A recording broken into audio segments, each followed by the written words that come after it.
system isn't helpless against cancer.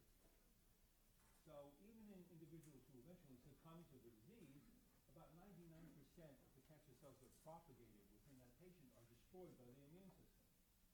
However, if that patient wakes up every morning with more cancer cells than they had the previous morning, that patient's going to lose the battle. So cancer is not just a disease of space-filling lesions. It's a systemic illness, leading to a profound immunosuppression. Many cancer patients die of infection.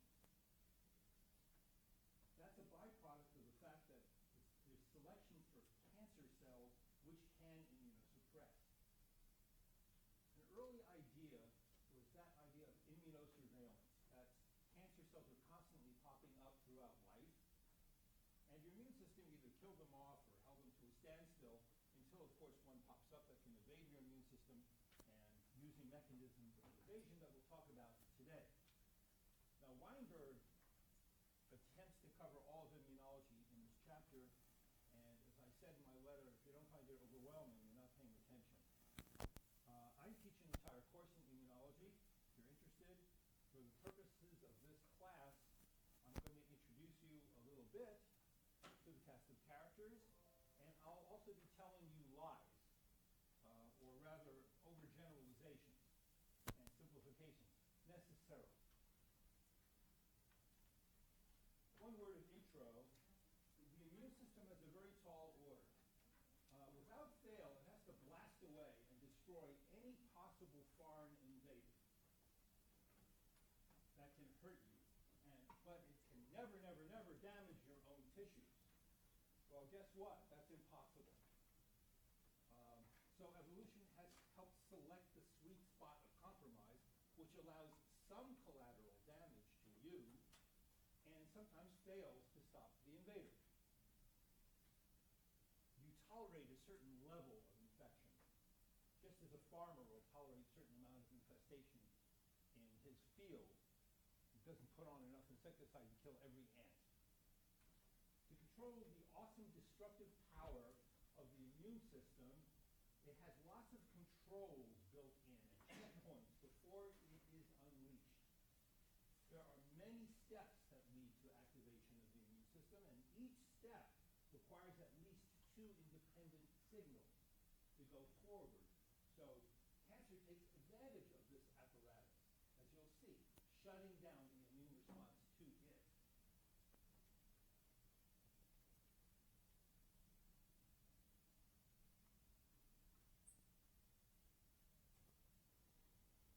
Well, here goes the 7-minute Hamlet. Ah!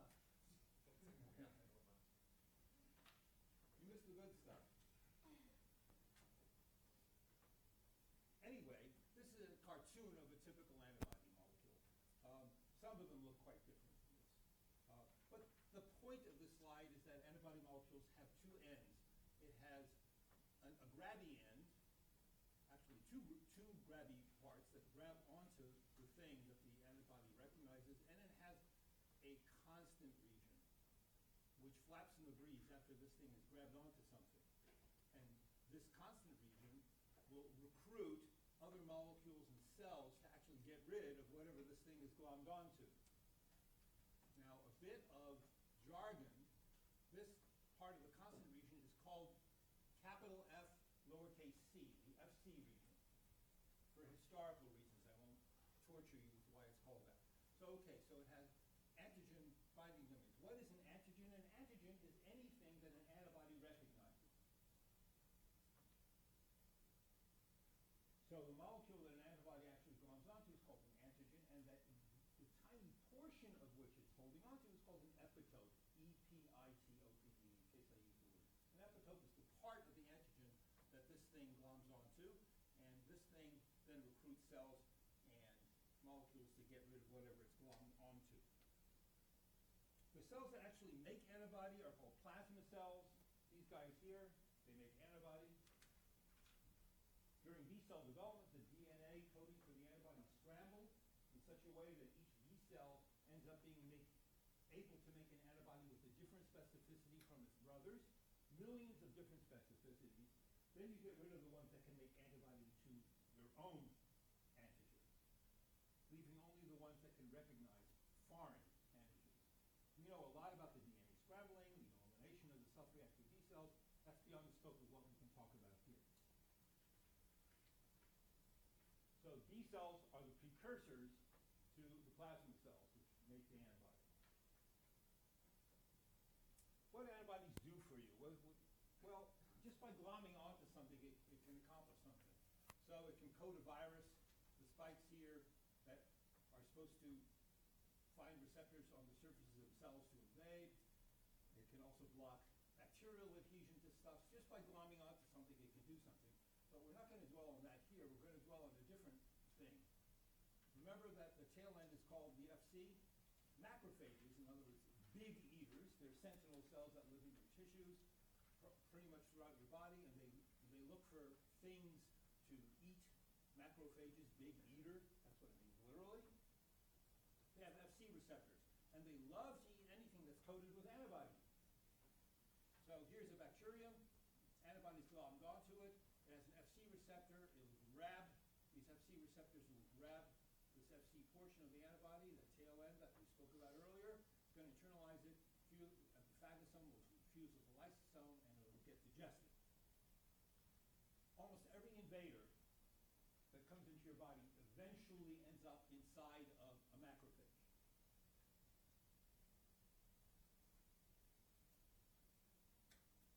Here's another kind of cell called the natural killer cell, also has FC receptors on the surface. But what they generally target are not bacteria, but your own cells. When your own cells get coated with antibody, there's something really wrong. That means there's something foreign on the surface of your cells that you're making antibodies to. Natural killer cells don't like things that are coated with antibody. When they come and they find it coated, their FC receptors recognize that this is an antibody-coated thing. That activates the natural killer cell, and it kills the target. But that's not all antibodies can do.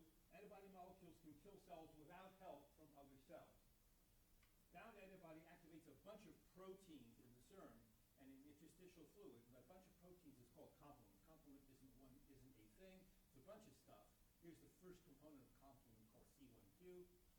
It likes to glom onto something called antibody-antigen complexes. When you have some kind of antigen on the surface of your cell that an antibody recognizes, the antigen-antibody complex is simply this thing, right here.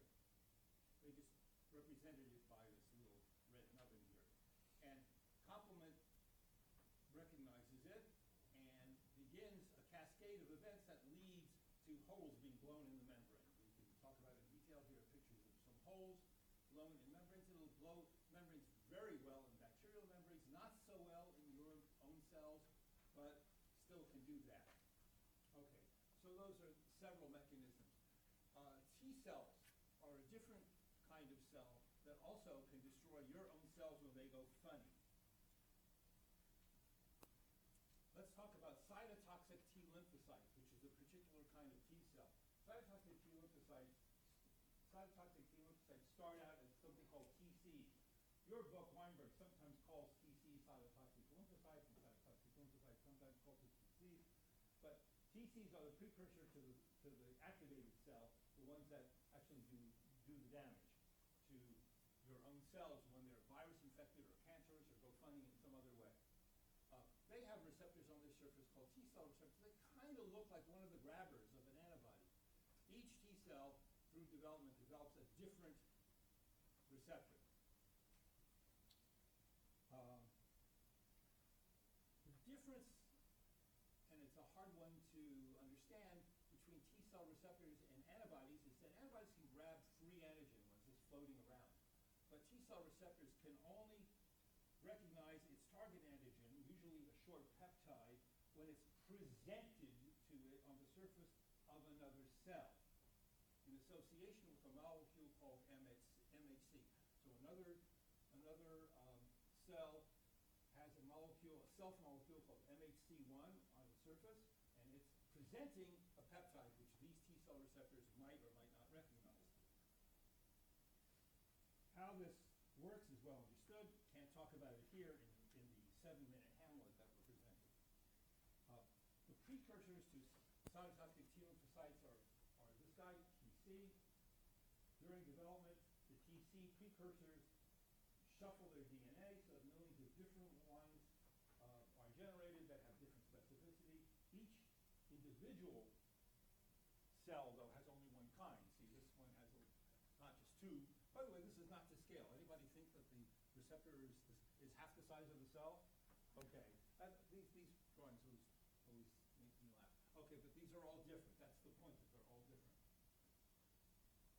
So cytotoxic T lymphocytes have only one job. They don't kill or eat foreign invaders, as I said. They only kill your own cells when they go funny, when they're cancerous or virus infected.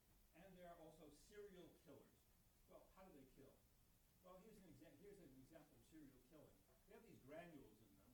We won't talk about what's in the granules. But here's a target cell. It starts reorienting the gloms onto the cell.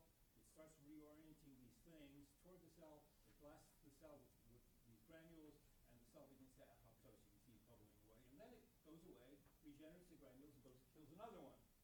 So they're serial killers. How do they kill?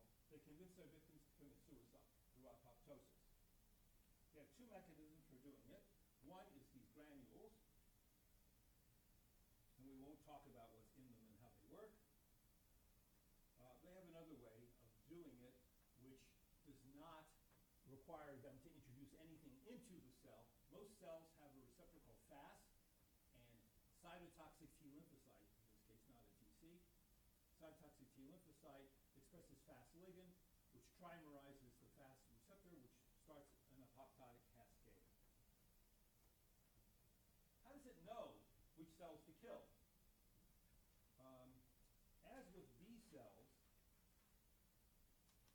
during development, all TCs which have T-cell receptors that recognize self-antigens are killed. And cytotoxic T lymphocytes kill cells that are displaying non-self antigens on their surfaces in association with MHC1 molecules. Not having self-reactive B cells or T cells is called tolerance. Sometimes tolerance is broken, and you can get an autoimmune disease. Generally, you're tolerant to your own antigen, but there are exceptions. Now, how do antigens get presented on the surfaces of cells?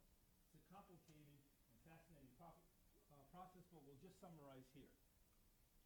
Normal cells degrade a certain portion of the proteins in their cytosol. In this body called the proteasome, they chop that up to peptide fragments. It's introduced into the endoplasmic reticulum through these molecules called TAP. They're transporters which transport the peptide fragments into the endoplasmic reticulum. The peptide fragments are loaded onto MHC class I molecules, which are held in place by these chaperones. We won't mention what they do or how they work. Then it's released. This MHC1 molecule is released through and transported through a vesicle to the surface, and here is an MHC1 molecule presenting a peptide that a TCR, a cytotoxic T lymphocyte, might see as foreign or might see as self. Now, normal cells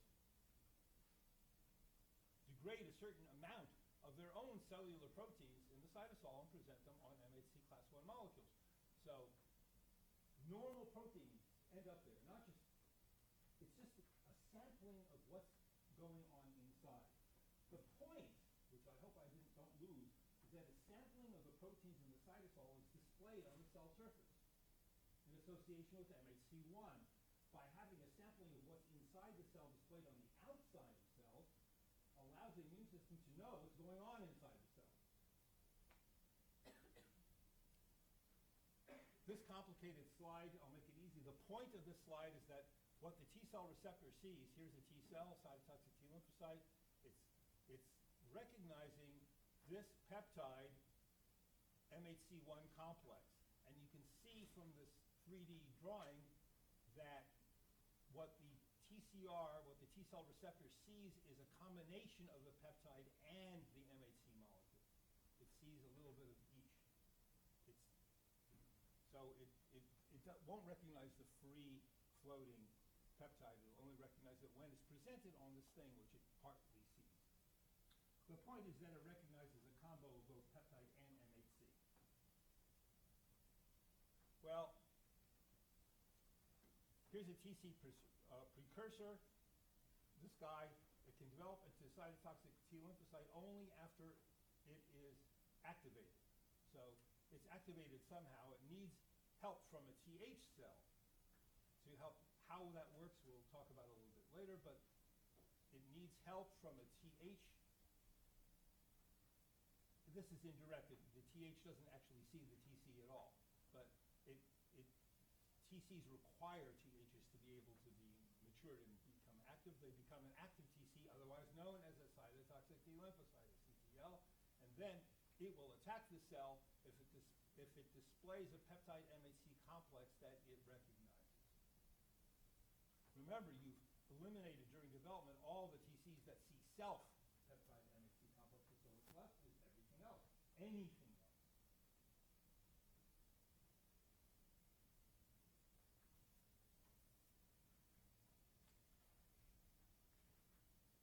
Now, these TH cells, these T helpers, as they're also called, recognize oligopeptides displayed on the surfaces of other cells in association with a different family of MHC molecules called MHC class 2.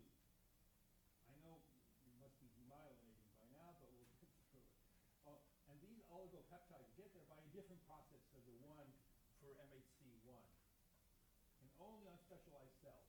But let's talk about dendritic cells. Here's what happens in dendritic cells, these special cells here. They eat something, they phagocytose something, they chop it up, and they load the peptides resulting on MHC class 2 molecules and ferry them to the surface. So it turns out that things you eat end up on MHC class 2, things that you make in your cytosol end up on MHC class 1.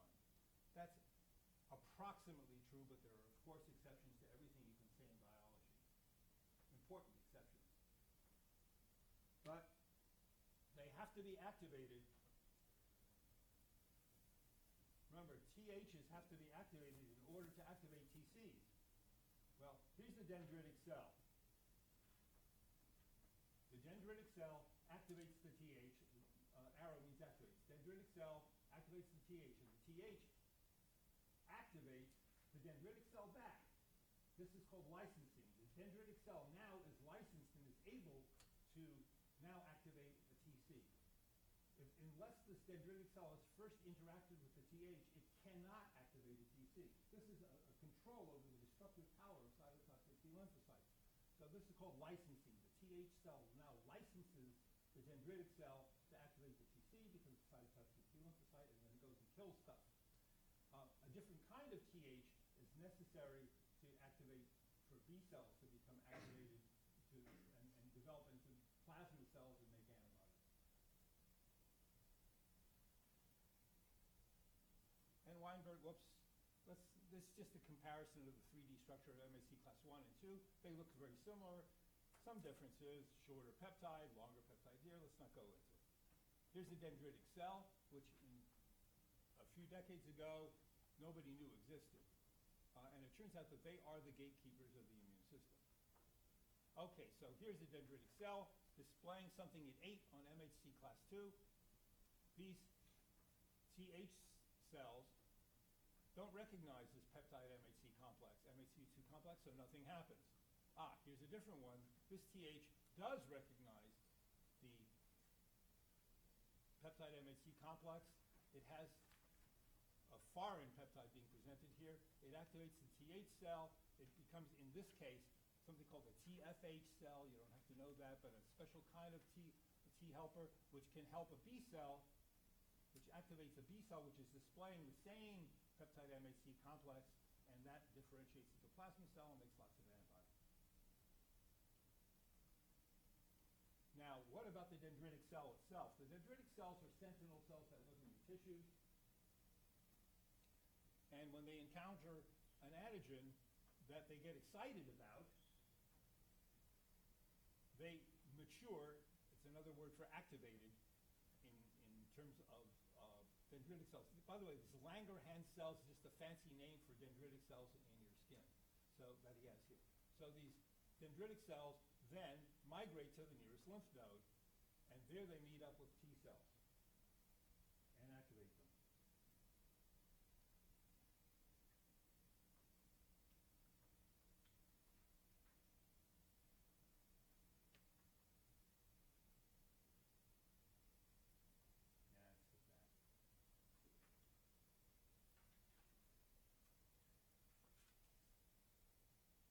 So the dendritic cell then is the gatekeeper. It turns on both THs and TCs when it's activated. So something has to activate the dendritic cell for this whole process to happen.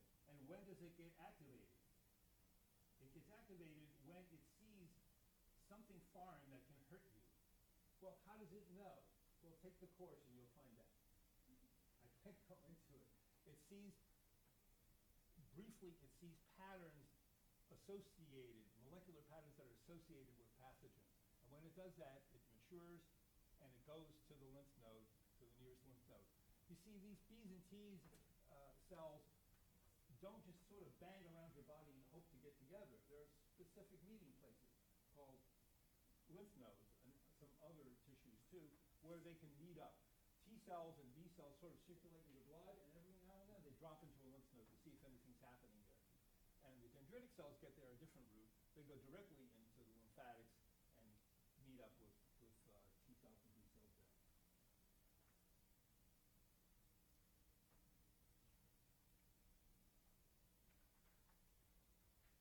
I think we're almost done. Ah, thank goodness. Now that you're totally confused, we'll keep referring back to the parts that maybe, now this took longer than I thought it would. So we'll have to leave out some of the cancer parts. Sorry. But let's go forward and let's talk about cancer and how this immune stuff that you heard about relates to cancer. The idea of immunosurveillance was a very old idea. You're scanning the body for foreign invaders, and you get rid of them. Maybe you do the same thing for cancer. Now, when we were looking at infectious diseases, we had a very good tool. We would pass the infectious agent from animal to animal. So you could infect an animal with a virus or with a bacterium, and when the animal got sick, you could take the bacterium and virus from that animal and put it into another animal. So you could pass it from animal to animal, and you had a model so you could see what might help and how the pathogenesis and all that stuff. But when they tried to do this with cancer, it didn't work. So they had an animal, they had a mouse with a tumor, they would take that tumor and they would put it into a second animal, nothing. It wouldn't take. Well, they thought that the immune system was fighting the cancer. Well, that's not the way it happened. In those days, they didn't have inbred animals, and the animal was rejecting the tumor the same way it would reject any tissue from that donor animal. It just was unmatched animal. What was unmatched? It turns out that the things that you reject when you see foreign tissue is MHC molecules. That's why it's called major histocompatibility complex molecules. So there are many different alleles, and it's rare that two people share the same one. If you're matched, you're histocompatible. So if you don't have the same ones, you get allograft rejection. That's why, now, why were we selected? Why on earth were we selected to reject foreign skin grafts? Well, take my course. Okay. So here's what happened. So they had, so here's, you take a valve C mouse and then C57 black 6 mouse. They're inbred mice. You treat them with carcinogens until they both get tumors. You take the tumor cells and you try to infect other animals. If you take a tumor from a valve C mouse and put it into a valve C mouse and a syngeneic host, it took. But when you put it into an allogeneic host, nothing. Because it rejected it just the way we rejected a skin graft from this animal.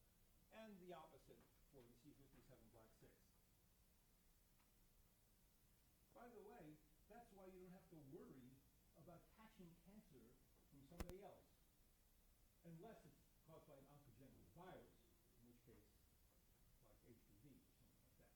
But basically, you can't catch cancer, you can't get cancer cells from somebody. It doesn't work. You reject it the same way you would reject a skin graft from that person.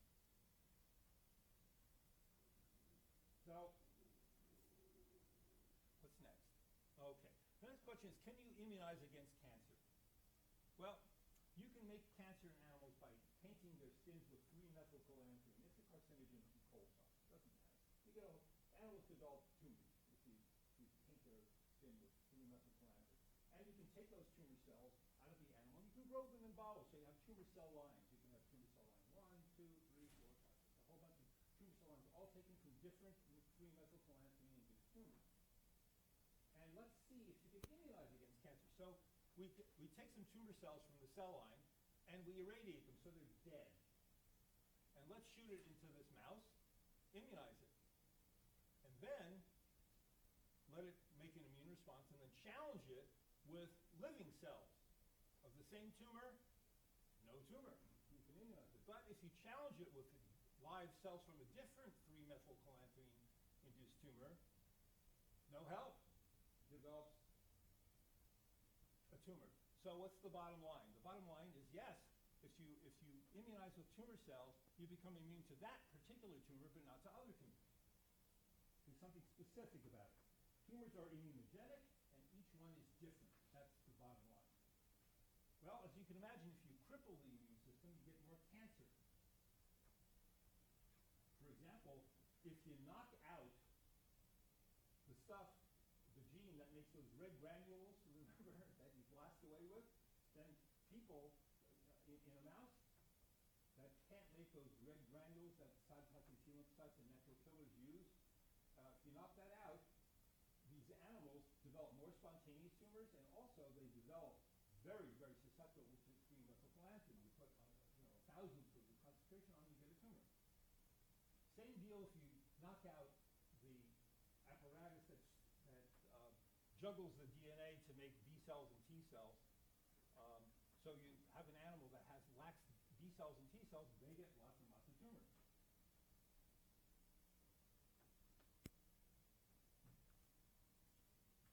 So let's take a RAG2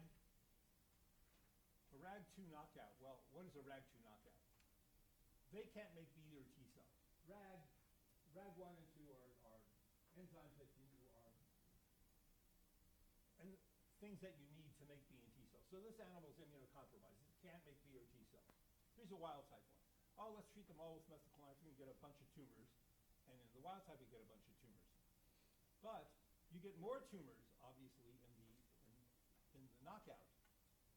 It doesn't have B and T cells. It has some of these things that can only grow in the immunocompromised one. See, if you try to, you get the ones that can take in the wild type, and you also get ones that can only take in the immunocompromised ones. Here's the wild type. It doesn't develop these little red guys. And if you challenge them, you transplant them into hosts, that's what you get. These blue ones can grow in either host. These red ones can only grow in the immunocompromised one. What this shows is something called immunoediting. In other words, your immune system has edited out these two red ones here because they're antigenic, and the immune system can really, really pounce on them. Not so much these blue guys. So you get tumors that can't hack it in an immunologically intact animal. What about human evidence? So much for animals. Well, there are lots of immunocompromised people. They're called transplant patients. When you get a transplant from a foreign person, from somebody who's not exactly matched to you, you have to immunosuppress that person in order for the transplant to survive. So they take immunosuppressive drugs when you're a kidney transplant. And here's what happens in the cancer incidence in transplant patients. Patients who, if you have been a transplant patient, you get 10 times the number of gynecological tumors in transplant patients than you do in an ordinary person. You get 25 times as much non-melanoma skin cancer. Some aren't elevated much. You have twice the prostate cancer and 10 times the kidney cancer and so on. Immunosuppressed people are at very much increased risk for developing cancer. Of course, if you need a kidney transplant, you'll die without it. It's better to just have an increased risk here, right? But this is something that's not widely known, and we don't like trumpet it, but it's true that if you're taking immunosuppressive drugs to preserve your transplant, you're going to get you're at greater risk for cancer. Some of them are not elevated much. For example, breast cancer isn't elevated much. Prostate cancer, twice the risk, and so on. Some of these give you like a double whammy. So for example, these cancers, which are many of them which are HPV related, you get helpless against the cancer, but you're also immunosuppressed against the virus that causes the cancer. So it's like a double whammy. So that's why they're so high here, because they're viruses. So no immune system, you can't fight the virus, and then you can't fight the cancer that results from the virus. Now your book mentions metastatic cells hiding in donor organs. There's a case of a kidney donor who died. Both kidneys were given to recipients, and both recipients came down with melanoma and died quickly. The same melanoma. It was a female donor. They knew that the melanoma cells were female cells. They were hiding in the donor organs. And they looked at her medical history, and they found out that 20 years before, she had had a superficial melanoma on her skin, which was excised and never bothered her again. But she had micrometastases all over the place, including in her kidneys, and her immune system was holding it in check, in abeyance. This idea that surgery cures cancer because you got every cell isn't so. What it does is it tips the balance a little bit in your favor, so your immune system can mop up the rest of it. It debulks you. It's just like with infectious diseases, folks, that antibiotics don't cure infectious diseases. They just tip the balance a little bit in your favor. For example, old guys, pneumococcus is always sensitive to penicillin. You can't get streptococcus pneumonia. It's never resistant to penicillin. The old people die of pneumococcal pneumonia all the time, and they're pumped full of penicillin. Because they're breathing shallowly, they're immunosuppressed, they can't deal with it. What the medicines for treating cancer do is they tip the balance a little bit in your favor, so your immune system can get rid of it. You're cured not because you got every cell. The main point that I'm making is there's more spontaneous cancers in the recipients. Okay, let's skip that.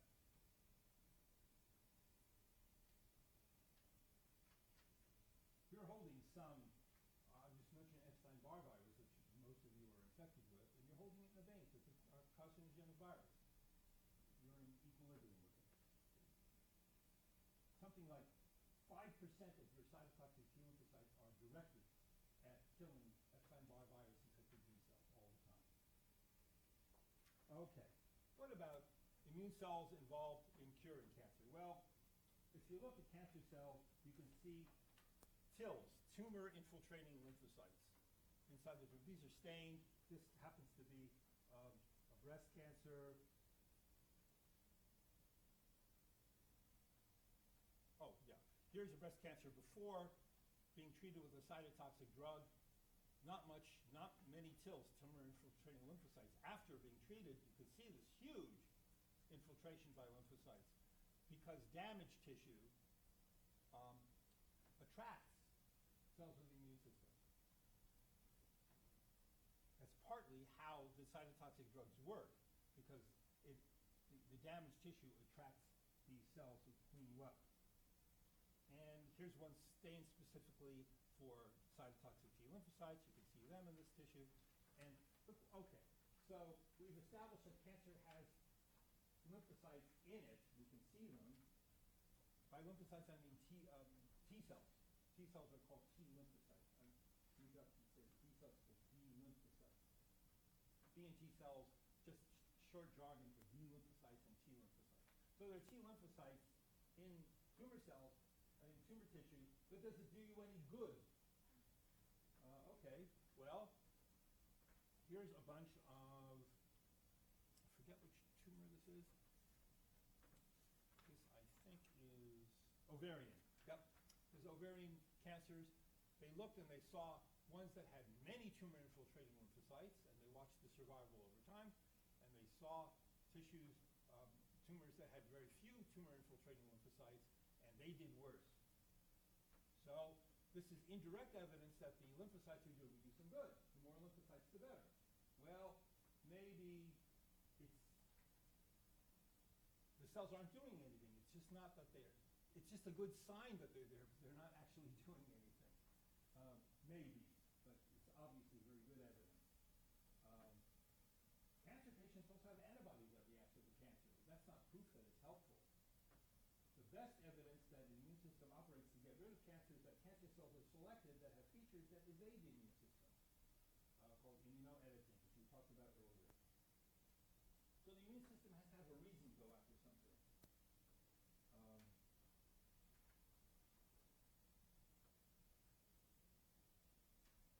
The adaptive immune system sees alien oligopeptides presented on MHC.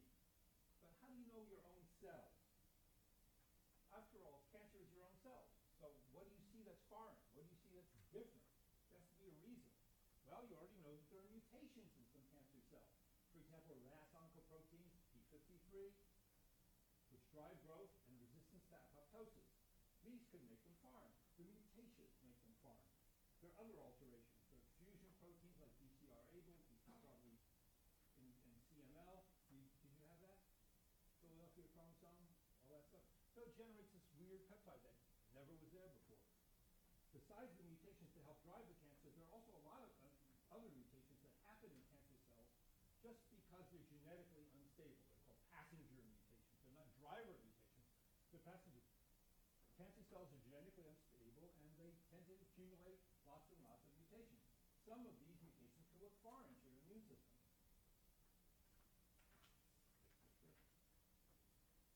Okay, also you have to be exposed to enough of something for your immune system to notice. So not only are the RAS oncoproteins mutated, but they're also present in bigger amounts. So your immune system will take notice.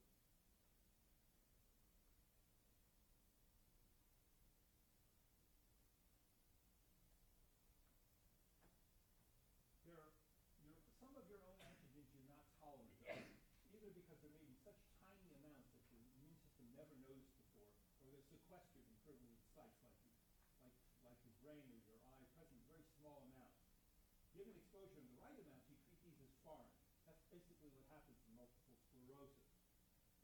So in some cases, you can become, your immune system can notice because you get so much more of it, like H-TERT, the catalytic subunit of telomerase.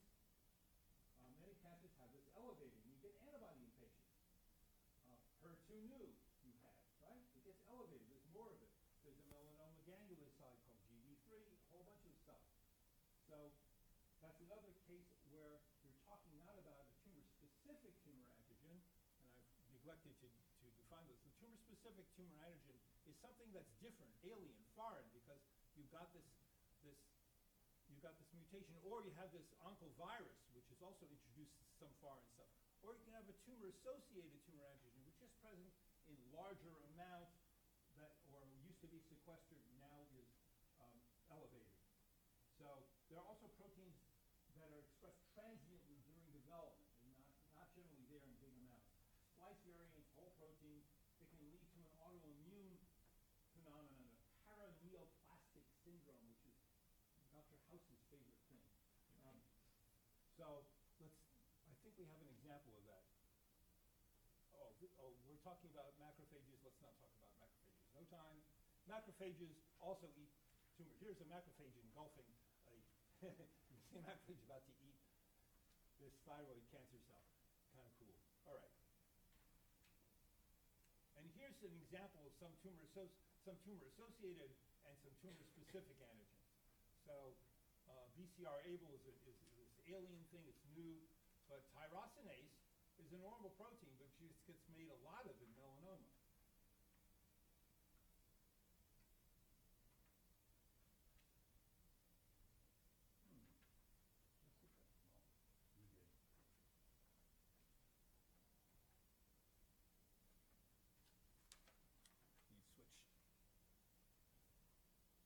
Too many notes to staple into one pack.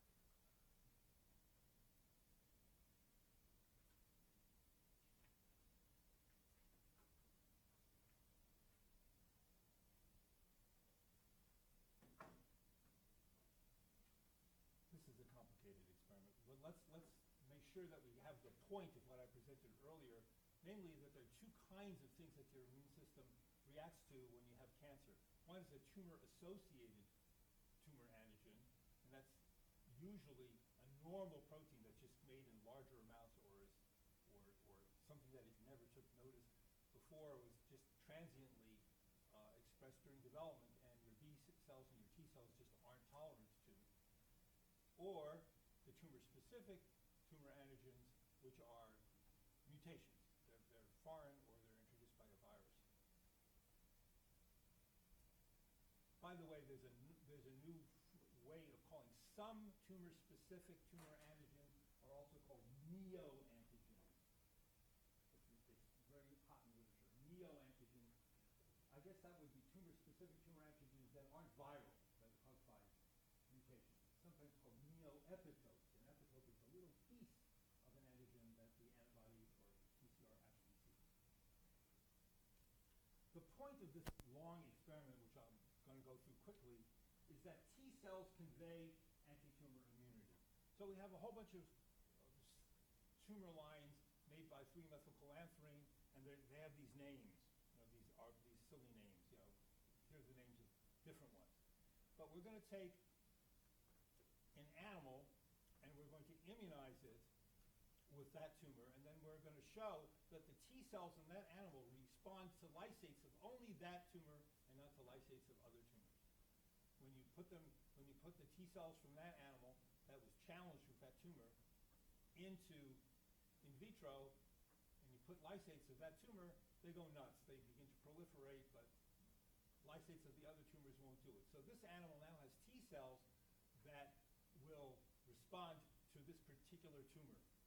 Well, let's make a cell line of these T cells from that immune animal, and let's give passively to a naive animal, let's give it some of these T cells. Let's see if the T cells can make it immune. And the answer is it does. So you've put those T cells into this animal, and you've tried to give it these meth A cells, and they won't grow. You don't get tumors growing. But if you put any of the other tumors in, they grow.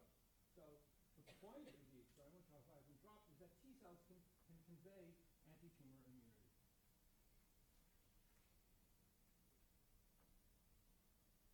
These are differentiation antigens. Here, melanocytes, which are expressing during development some tyrosinase. There's some other ones during development. Let's not go into them. Here is a case of vitiligo, depigmentation of this African-American individual caused by what? He has a melanoma. And he's getting antibody to his tyrosinase, and he's wiping out his melanocytes. This is called a paraneoplastic syndrome, where antibody against the cancer or an immune response against the cancer attacks some of your own tissue if it happens to be a tumor-associated tumor. In other words, it's a normal protein. But now it's getting attacked. You're not tolerant to it. And by the way, it's a good prognostic sign if you have it. It means you're really responding vigorously to the cancer. Okay, and some oncofetal. Okay. The point of this complicated story is another case of immunoediting, that this melanoma, which they followed for many years in this patient, at first was presenting some peptide, but then after a while it couldn't present it anymore because those were suppressed, and only ones presenting a different peptide survived. So all these guys were wiped out. There's a lot of heterogeneity in tumors, and as you probably learned, and you wiped out these ones. You got immunoediting. Most of them used to present MART1. Now MART1 is no longer presented. MART is melanoma antigen recognized by T cell. Don't worry about it. The point is immunoediting, namely that the immune system is driving the cancer to change what it's doing. You're selecting for variants that don't do that anymore. Okay.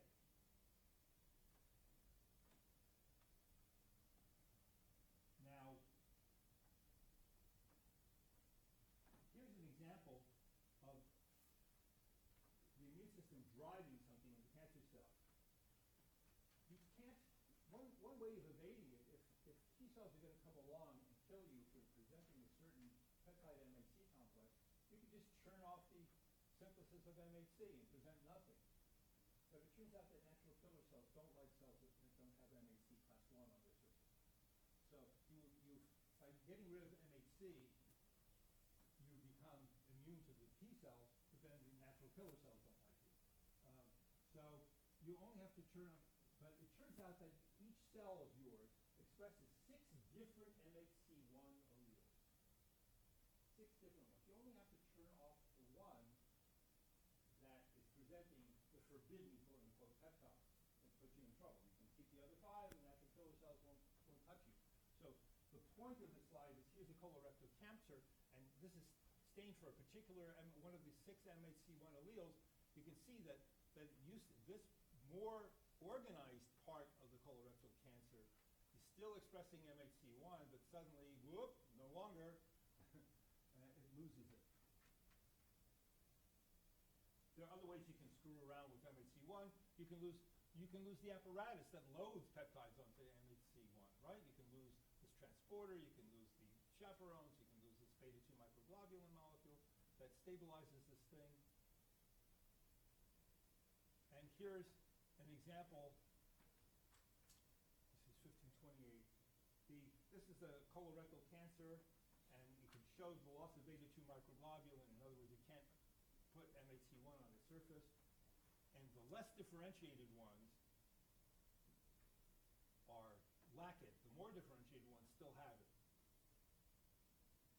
And here's some head and neck cancers that patchily lose the transporter's tap. Some of them have this not. It makes the same point. Okay. That's how you evade T cells, obviously, by not presenting the forbidden peptide MHC complex, and you escape the T cell. Yeah. So isn't it not having MHC at all is one of the T cell threats?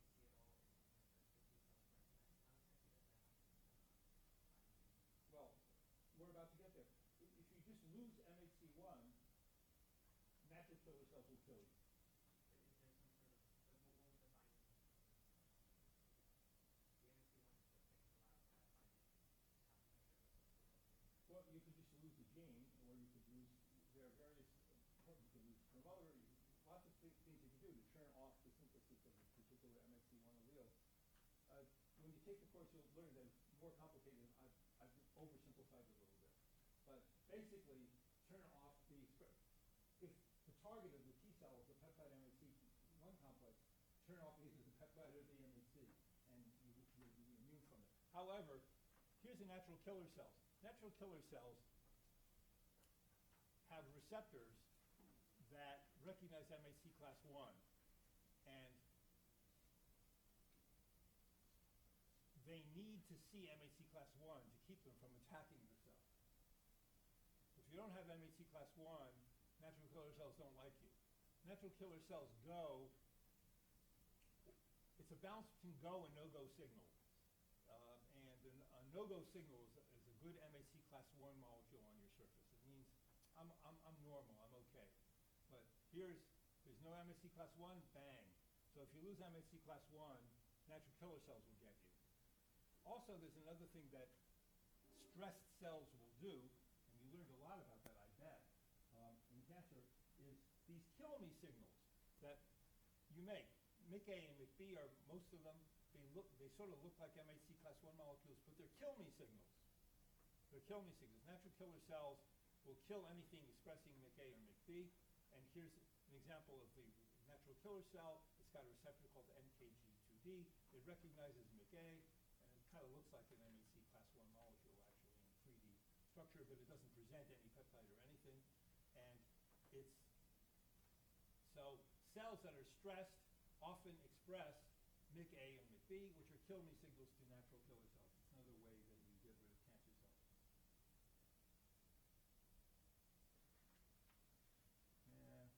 It's a parlor trick. Let's get rid of it.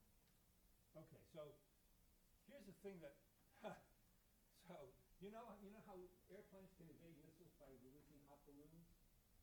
Because the balloon is heat-seeking? Well, here's a tumor cell shedding MIC-A. just sheds it.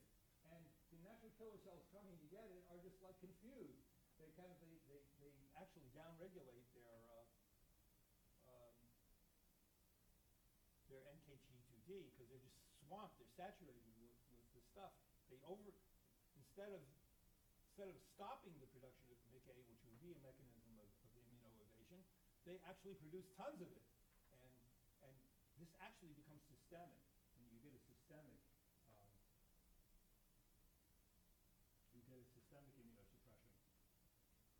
This is a decoy method. And they get close. Let's not go into the details of that. Okay. There's counterattack. Not only can they be immune, they can attack. The cancer can attack your immune cells back. For example, some cancer cells express fast ligands. They actually kill the T cells that are coming to kill them. So the point that's made here is that there's a tumor that expresses lots of fast ligand, but they have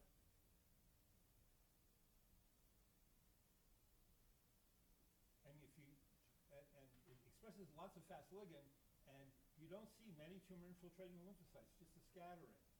But here's a tumor that is expressing low fast ligand, and there's lots of infiltration by tumor infiltrating lymphocytes. So the fact is that the tumor cell itself can counterattack by expressing fast ligand.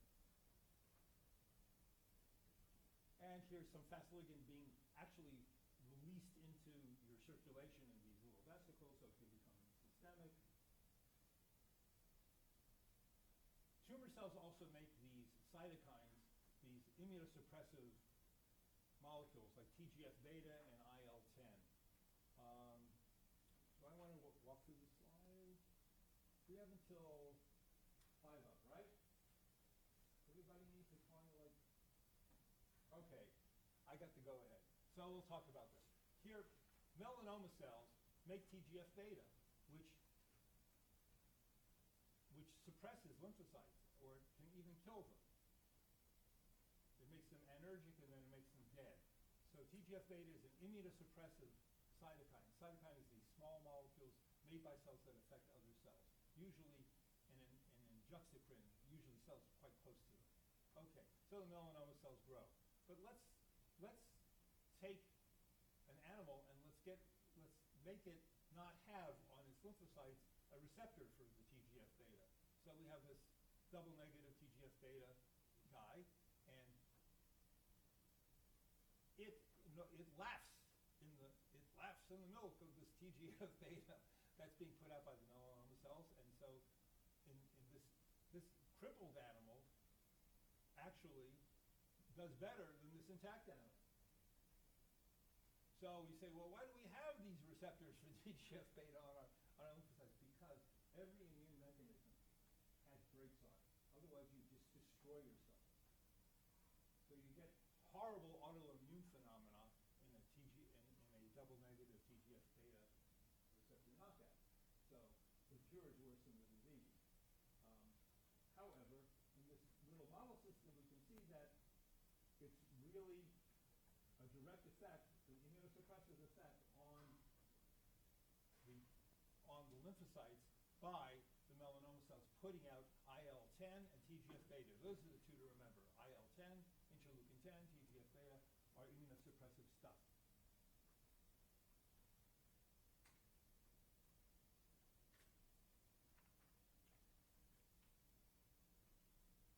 Let's not do this one. This, of course, intrinsic resistance, which you have dealt with. Supposing, let immune cells do their thing, but they don't care. You would try to convince them to commit suicide, but they're not convinced. Because they're missing a component of the apoptotic signaling cascade, or they have increasing anti-apoptotic proteins in them. So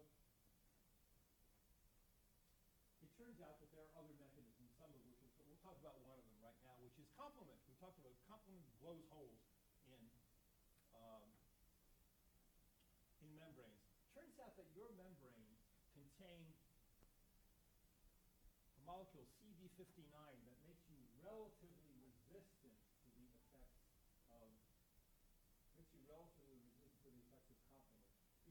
get kind of a bystander effect, like if you're killing this bacterium and activated complement, blowing holes in membranes all over the place, and you blow holes in your own cell's membrane. So the way you protect yourself against that is your membranes contains a reasonable amount of CD59. That's to protect against bystander stuff. However, you don't have a huge amount of it. But if you have this tumor cells that have a huge amount of CD59, their membranes become very resistant to complement, and you can see that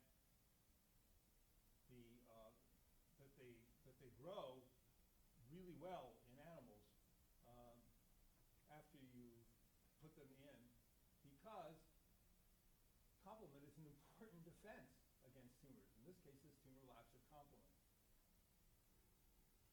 And oh, this is cool. Here's a human ductal cancer, which is releasing CD59 into the lumen of the duct. They overexpress it so much that they keep shedding it.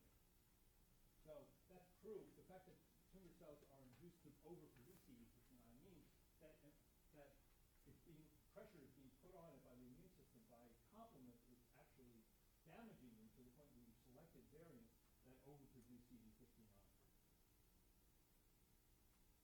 How about Tregs? Tregs work like this. Remember that dendritic cells are needed to activate TCs and are needed so that they develop into CTLs. They're needed to activate THs so that they can help B cells develop into plasma cells, and they also needed to license the dendritic cells. Well, Tregs inhibit the activity of dendritic cells. That's partly how they work, and they do it in a antigen-specific manner because this T cell recognizes this DC, this dendritic cell, because it's presenting the same MHC peptide complex that this TH is seeing. That's how it knows. So it can very specifically inhibit the ones, and only those. It only inhibits dendritic cells that are activating that particular peptide, that are actually displaying that particular peptide MHC complex that the Treg sees. So this TH and this inhibitory Treg actually see the same peptide MHC complex. This one would have been activated by the dendritic cell had not this Treg recognized the same dendritic cell and shut it off. There's more to Tregs than that, but here's the point, is that tumor cells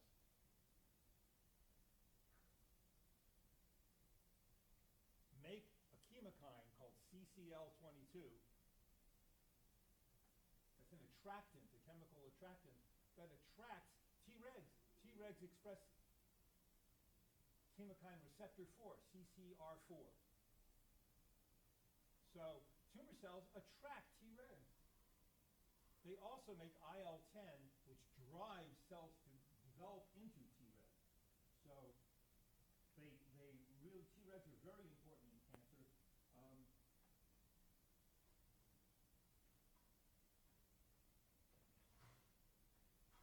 Normally, 5% of your T cells are Tregs. In cancer patients, it's usually around 30%. So you're immunosuppressed with Tregs.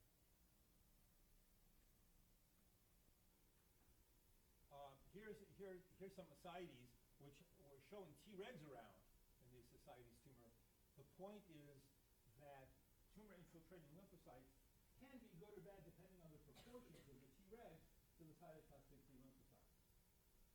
Okay, now we're to the more fun parts of what we know, which is what can we do about it? Oh, should talk about this. Oops, I didn't mean to do that.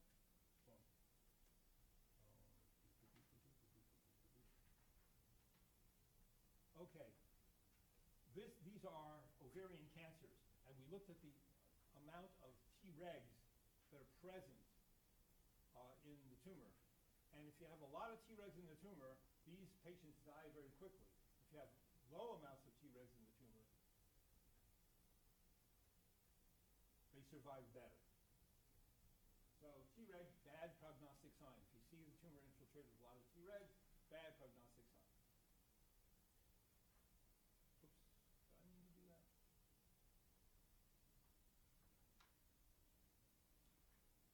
Did I skip something? Okay, what can we do about it?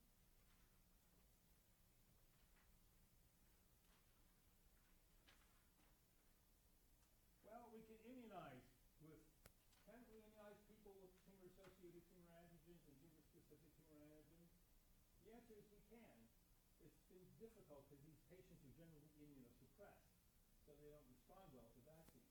However, in this week's Science, they showed a really great study where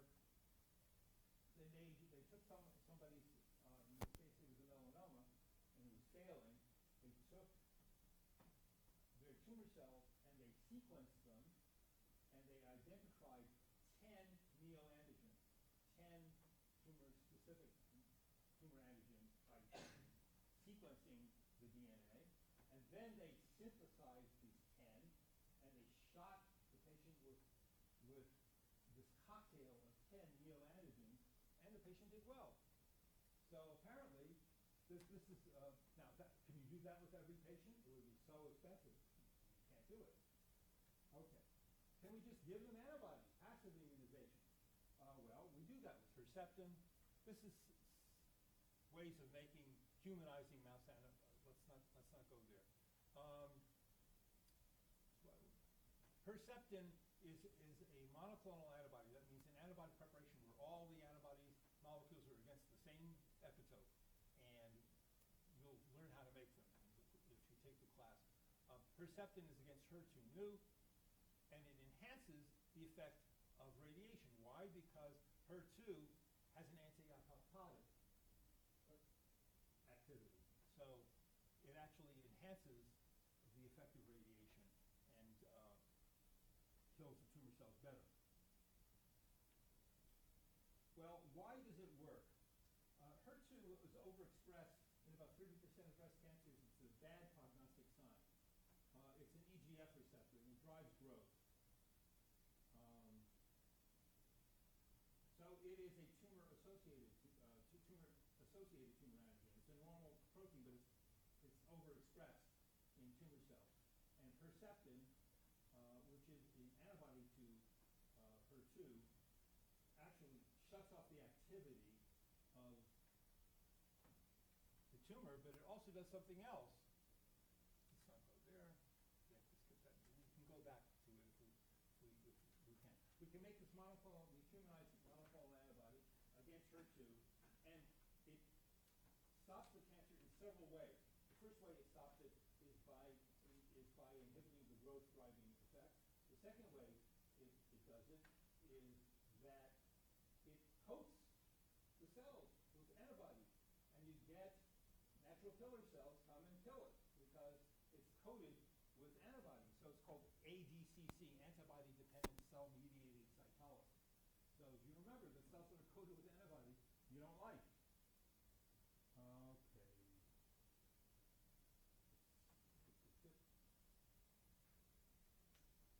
The points of these next slides is that you can use antibodies as delivery systems. First of all, the antibody itself can just coat the cells, and natural killer cells come in with their Fc receptor and kill.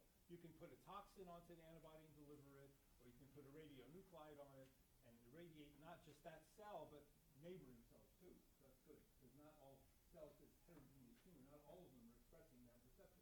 So it's in a way better. You can jazz up dendritic cells. BCG are dead mycobacteria that dendritic cells go nuts when they see it. It activates them.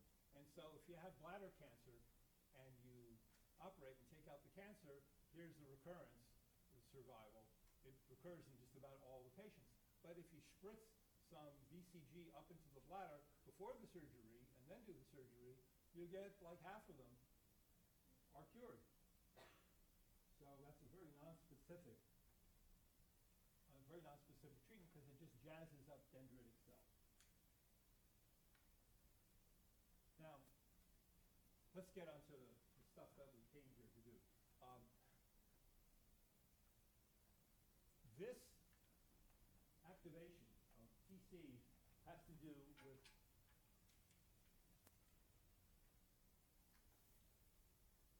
activated dendritic cells expresses something called B7, and that hits something called CD28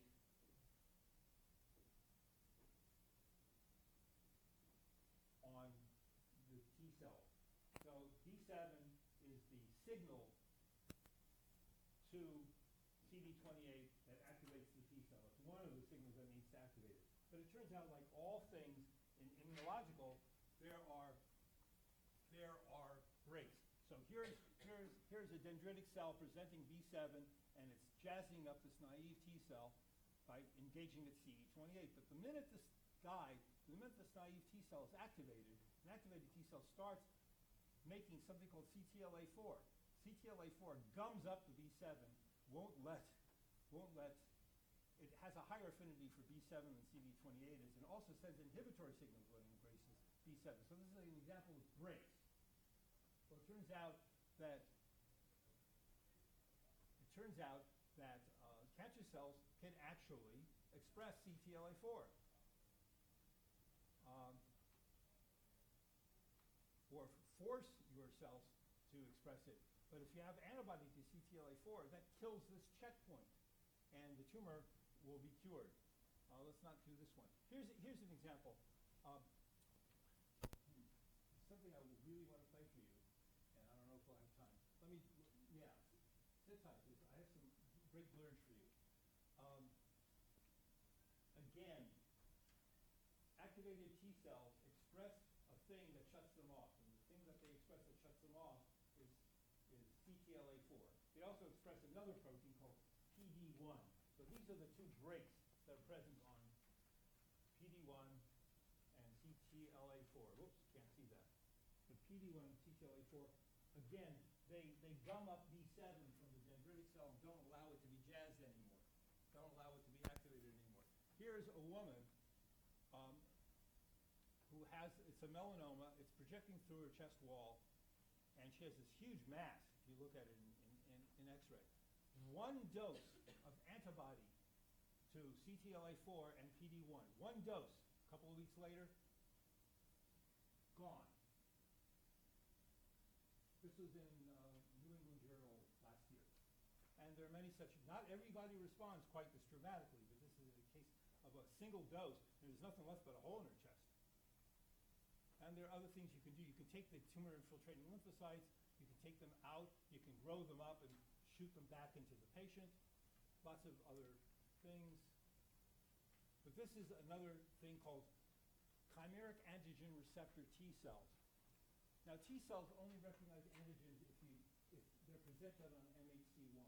What if we could give, instead of the T cell receptor, which only sees antigens in this really weird way, if we could give it something like an antibody on its surface instead. So that's what they did. They took a T cell, which was specific for something that all B cells, including B cell tumors, express, and they gave this T cell line, they gave it a little antibody thing. They hooked it up to signal 2, the B7 and the CD28 signal thing, so it didn't need a second signal, and it doesn't need to have anything presented in conjunction with MHC. So it could directly see tumor cells. It could directly see any cell that it was expressing, well, CD20. I'm rushing through because I want to get to the little movie. Okay, so I'll show you a movie of this actually happening. So again, the target cell is expressing something, some tumor antigen. Here it was CD19, which is also expressed by all B cells. If you give them this funny T cell, this chimeric antigen receptor T cell, which has a little, instead of a T cell receptor, it has a little antibody thing up here hooked up to the signal 2s, the B7 CD28 signal thing. So it gets all in one. The minute it just gloms onto this thing, it'll wipe out every B cell in your body. Well, you don't really need B cells to live. You can just keep getting IV immunoglobulins to give you some antibody, and it will wipe out your B-cell tumor. So I want to show you this thing, if I can get it to work.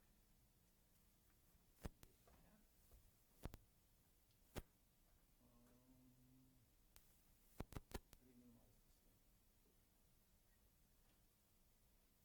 me minimize this thing. Oh, darn.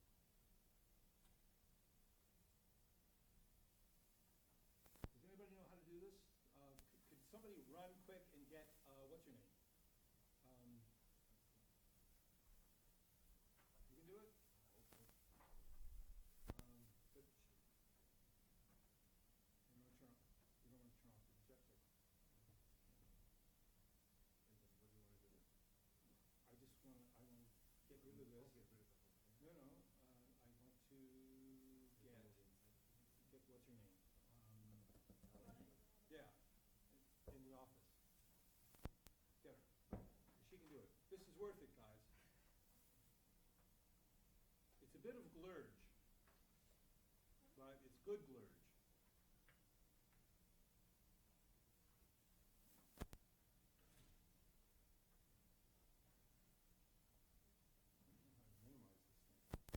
Yeah, want to show the movie. It's a 2-minute movie. This is an example of a chimeric antigen receptor, one of the earliest experiments. This girl had a B-cell tumor, a leukemia, and here you go. Ready? Yeah, maximize. Let it rock. We'll see. Take one. Is it hard for you to say those words, "We're trying to cure cancer"?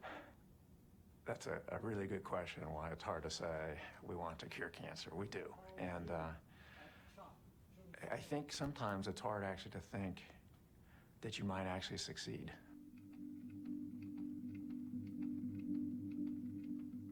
Patients that we're treating on this clinical trial have absolutely no other options left for them.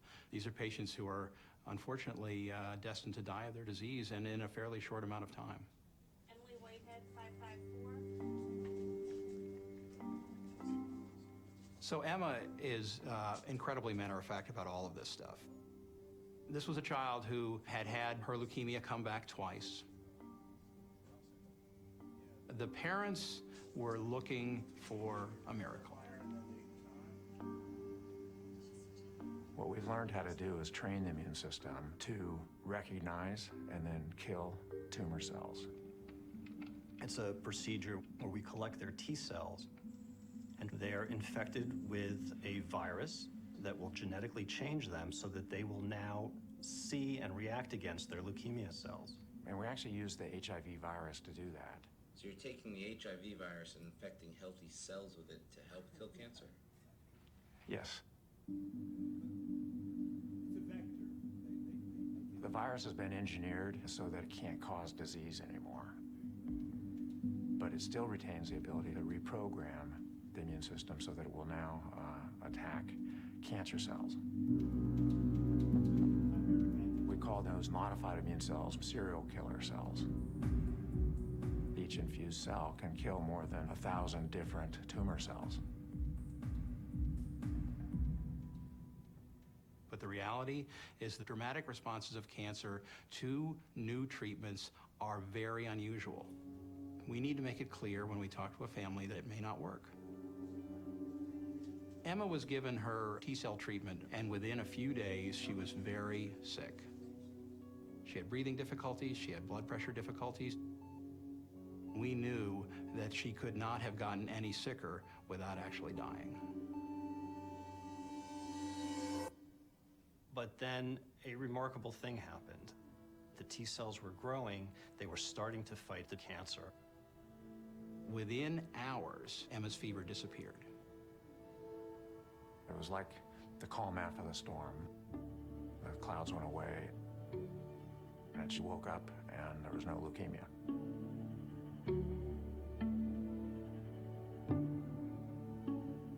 When that child survived, it was, of course, an amazing event.